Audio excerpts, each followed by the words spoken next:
মমতা বন্দ্যোপাধ্যায়ের পর এবার পদ থেকে সরিয়ে দেওয়া হলো অভিষেক বন্দ্যোপাধ্যায়কে। সাধারণ সম্পাদকের পদ থেকে সরিয়ে দেওয়া হলো অভিষেক বন্দ্যোপাধ্যায়কে। অন্যদিকে সভানেত্রীর পদ থেকে মমতা বন্দ্যোপাধ্যায়কে সরিয়ে দিল নতুন তৃণমূল। তার জায়গায় মধ্য হাওড়া তৃণমূল কংগ্রেস বিধায়ক অরূপ রায়কে নিয়ে আসা হয়েছে। অন্যদিকে সাধারণ সম্পাদকের পদ থেকে সরিয়ে দেওয়া হলো অভিষেক বন্দ্যোপাধ্যায়কে।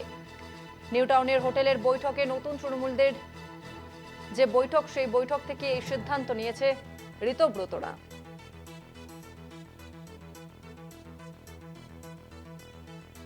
মমতা বন্দ্যোপাধ্যায়কে সরিয়ে তৃণমূলের চেয়ারম্যান করা হয়েছে অরূপ রায়কে। অন্যদিকে অভিষেক বন্দ্যোপাধ্যায় তার যে সাধারণ সম্পাদকের পদ ছিল, সেই পদ থেকে সরিয়ে দেওয়া হলো অভিষেক বন্দ্যোপাধ্যায়কে। নতুন তৃণমূলের বৈঠকে এই সিদ্ধান্ত নেওয়া হয়েছে। ঋতব্রতদের বৈঠকে একের পর এক সিদ্ধান্ত। সভানেত্রীর পদ থেকে প্রথমে মমতা বন্দ্যোপাধ্যায়কে সরিয়ে দেওয়া হয়, তার জায়গায় অরূপ রায়কে নিয়ে আসা হয়। অন্যদিকে সাধারণ সম্পাদকের পদ থেকে এবার অভিষেক বন্দ্যোপাধ্যায়কে সরিয়ে দেওয়া হলো। নিউ টাউনের হোটেলে নতুন তৃণমূল কংগ্রেসের আত্মপ্রকাশ এবং সেইখানেই যাবতীয় সিদ্ধান্ত। সাধারণ সম্পাদকের পদ থেকে অভিষেক বন্দ্যোপাধ্যায়কে সরালো নতুন তৃণমূল।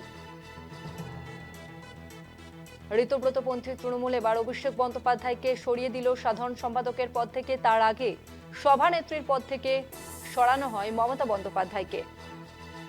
অর্থাৎ মমতা বন্দ্যোপাধ্যায়ের তৈরি তৃণমূল কংগ্রেস আনুষ্ঠানিকভাবে দখল নিয়ে ফেলল ঋতব্রত বন্দ্যোপাধ্যায়রা।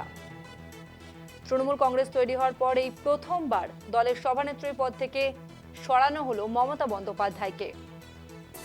দলের 60 জন বিধায়ক ও কলকাতা পুরসভার অন্তত 70 জন কাউন্সিলরের উপস্থিতিতে সর্বভারতীয় তৃণমূল কংগ্রেসের নেতা নির্বাচিত করা হয় মধ্য হাওড়া তৃণমূল কংগ্রেস বিধায়ক অরূপ রায়কে। অর্থাৎ মমতাকে সরিয়ে তৃণমূলের চেয়ারম্যান অরূপ রায়। এবং এরপরই সাধারণ সম্পাদকের পদ থেকে সরানো হলো অভিষেক বন্দ্যোপাধ্যায়কে। ঋতব্রতদের বৈঠকে সিদ্ধান্ত নেওয়া হয় অভিষেক বন্দ্যোপাধ্যায়ের পদ থেকে এবার তাকে সরিয়ে দেওয়া হলো।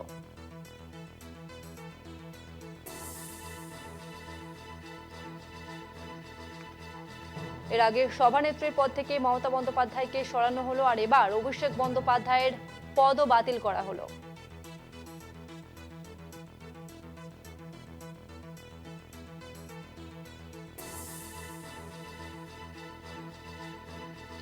কথা বলবো, আমাদের সঙ্গে ফোন লাইনে রয়েছেন সিপিএম নেতা সুজন চক্রবর্তী। সুজন বাবু, নতুন তৃণমূলের যে বৈঠক আজকে নিউ টাউনে, সেখানে আমরা প্রথমে দেখলাম যে সভানেত্রীর পদ থেকে মমতা বন্দ্যোপাধ্যায়কে সরানো হলো, আর এবার সাধারণ সম্পাদকের পদ থেকে অভিষেক বন্দ্যোপাধ্যায়কে সরিয়ে দেওয়া হলো। অর্থাৎ তৃণমূল যে ছিল তা কিন্তু সম্পূর্ণভাবে ভেঙে গেল, কি বলবেন? আমার আপনার বলার কি আছে, একটা লুঠেরাদের পার্টি। আমি তো আগেও বলেছি, একই কথা অনেকবার বলার তো কোনো মানে হয় না।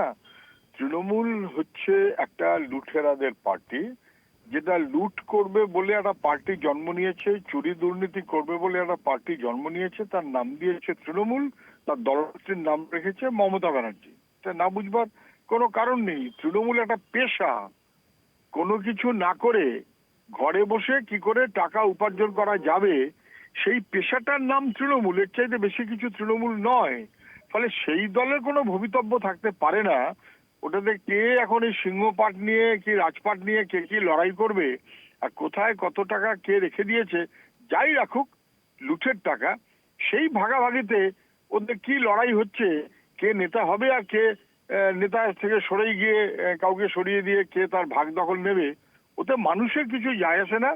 তৃণমূল বাংলার যা ধ্বংস করার করেছে, এবং দরকার ছিল, ওদের ওপরে নির্দেশ ছিল বিজেপির সরকার ইনস্টল করতে হবে। তৃণমূল অপরাধ করতে করতে বিজেপির সরকারটাকে ইনস্টল করে দিয়েছে। That's it.